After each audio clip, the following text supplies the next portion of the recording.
ഈ സ്കൂൾ തുറക്കുന്നതിൻ്റെ തലേ ദിവസം ഒരു ഉത്രാടപ്പാച്ചിൽ തന്നെയാണ്. മിക്ക വീടുകളിലും ഇതൊക്കെയായിരിക്കും അവസ്ഥ. ആദ്യത്തെ ചടങ്ങെന്ന് പറയുന്നത് മുടിവെട്ടലാണ്. 2 മാസം വീട്ടിൽ നിന്ന് മുടിയൊക്കെ ആകെ വളർന്നിറങ്ങിയിട്ടുണ്ട്.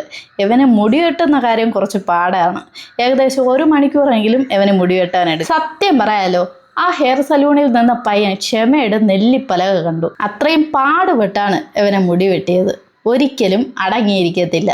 സ്കൂളിൽ പോകാനാണ് മുടി വെട്ടുന്നതെന്ന് പറഞ്ഞാൽ അവൻ ഒരിക്കലും മുടി വെട്ടാൻ വരില്ല. അതുകൊണ്ട് ലുലു മാളിൽ പോകാനെന്ന് പറഞ്ഞിട്ടാണ് നേരെ ഹെയർ സലൂണിൽ വന്നത്. ഇവൻ കാരണം 2 പേരുടെ മുടി വെട്ടുന്ന സമയമാണ് അവർക്ക് നഷ്ടമായത്. എന്തായാലും അവർ നല്ല രീതിയിൽ മുടിവെട്ടി തന്നിട്ടുണ്ട്. മുടി വെട്ടി കഴിഞ്ഞ ഉടനെ അവൻ ചോദിച്ചത് അച്ഛാ ലുലു മാളിൽ പോകണ്ടേന്ന്. എന്തായാലും പറഞ്ഞു പറ്റിക്കണ്ട എന്ന് കരുതി ഇന്നൊരു ദിവസം കൂടെയല്ലേ ഉള്ളൂ എന്ന് കരുതിയിട്ട് ഞങ്ങൾ എല്ലാവരെയും കൊണ്ട് ലുലു മാളിൽ പോയി. സത്യം പറയാം, ഇതുപോലെ ഒരു ജനസാഗരം ലുലു മാളിൽ കണ്ടില്ല. അത്രയ്ക്ക് തിരക്കായിരുന്നു. പിന്നെ എത്ര പേർ വന്നാലും ഇവിടെ പാർക്കിങ്ങിനായിട്ട് ഒരു ബുദ്ധിമുട്ടുമില്ല. പാർക്കിംഗ് ഫെസിലിറ്റി നല്ല പോലെയുണ്ട്. നമ്മുടെ ബാക്കിൽ നിന്ന് ഇതുപോലെ ഒരുപാട് കാറുകൾ ഇങ്ങനെ വന്നുകൊണ്ടേയിരിക്കുകയാണ്. അപ്പോൾ ഞങ്ങൾക്ക് ഏറ്റവും ടോപ്പിലാണ് പാർക്കിംഗ് കിട്ടിയിട്ടുള്ളത്. സ്കൂൾ തുറന്നിട്ട് ആദ്യമായിട്ട് പോവുകയല്ലേ, അപ്പോൾ പുത്തൻ ഉടുപ്പൊക്കെ ഇട്ട് പോകട്ടെ എന്ന് കരുതി അങ്ങനെ 2 പിള്ളേർക്കും സ്റ്റുഡിയോയിൽ കയറി ഉടുപ്പുകളൊക്കെ വാങ്ങി. അവിടെ നല്ല ഓഫറായിരുന്നു കേട്ടോ. ഇവിടെ ഇവന്മാരുടെ ലോകം തന്നെയായിരുന്നു. നമ്മുടെ ഇഷ്ടത്തിനൊന്നും ഡ്രസ്സ് എടുക്കാൻ പറ്റില്ല. ഇപ്പോഴേ അവർക്ക് ഇത് വേണ്ട എന്ന് പറയുകയാണ്. ഇത് കൊള്ളില്ല, വേറെ വാങ്ങിത്താ എന്നൊക്കെയാണ് ഇപ്പോഴേ പറയുന്നത്. പിന്നെ അവരുടെ ഇഷ്ടത്തിന് തന്നെയാണ് ഡ്രസ്സൊക്കെ മേടിച്ചത്. ഇവിടം വെച്ച് വെക്കേഷൻ തീർന്നിരിക്കുകയാണ് കേട്ടോ. അങ്ങനെ ലുലു മാളിൽ നിന്ന് ഇറങ്ങിയപ്പോഴാണ് രാത്രിയായെന്ന് മനസ്സിലായത്. അതങ്ങനെയാണല്ലോ, അതിനകത്ത് നിന്നാൽ സമയം പോകുന്നത് അറിയുന്നതേ ഇല്ല. അങ്ങനെ ഞങ്ങൾ വീട്ടിലെത്തിയപ്പോൾ 10 മണി കഴിഞ്ഞു. സ്കൂളിൽ പോകണമെന്ന് മറന്നുപോയാവാ? പെട്ടെന്ന് കഴിക്കേ, സ്കൂളിൽ പോകാം. ഇങ്ങനെ നിന്നാലോ? വാ ചായരാം. വാ പെട്ടെന്ന്. ഓ ചായരാം. പോ. സിദ്ധു എവിടെ പോകുന്നു? സ്കൂളിൽ പോകുന്നു.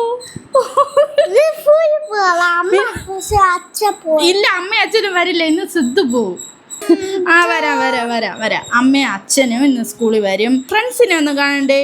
സ്കൂളിൽ ആരൊക്കെയുണ്ട്? ഫ്രണ്ട്സിന്റെ പേര് പറ. അഷിത, വേറെ പറയാത്തത് നീ അഷിത എപ്പോഴും ഒന്ന് പറയല്ലേ, പേര് പറ.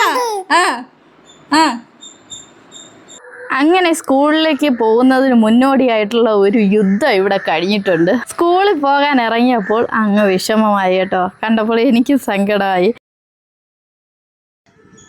ഹലോ ഇപ്പൊ പിടങ്ങിയിരിക്കുകയാണ്.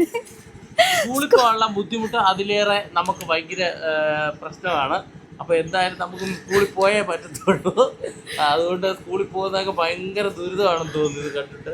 അങ്ങനെ അവൻ്റെ സങ്കടമൊക്കെ ഒന്ന് മാറട്ടെ എന്ന് കരുതി ഞങ്ങൾ 2 പേരും കൂടെയാണ് സ്കൂളിലോട്ട് പോകുന്നത്. എപ്പോഴും അങ്ങനെയാണ്.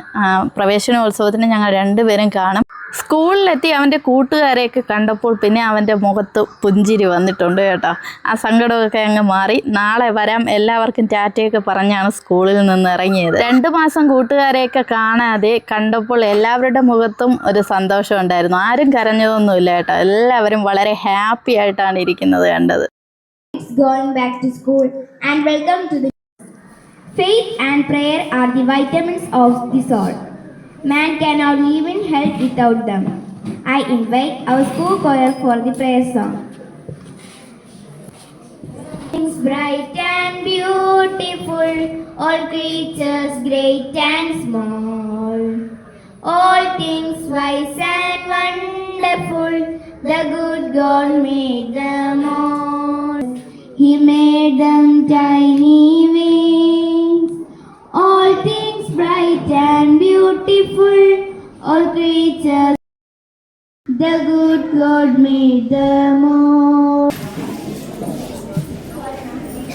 പ്രിയപ്പെട്ട രക്ഷകർത്താക്കളെ, കുഞ്ഞുങ്ങളെ, ഒരു അധ്യയന വർഷം കൂടെ വരവായി.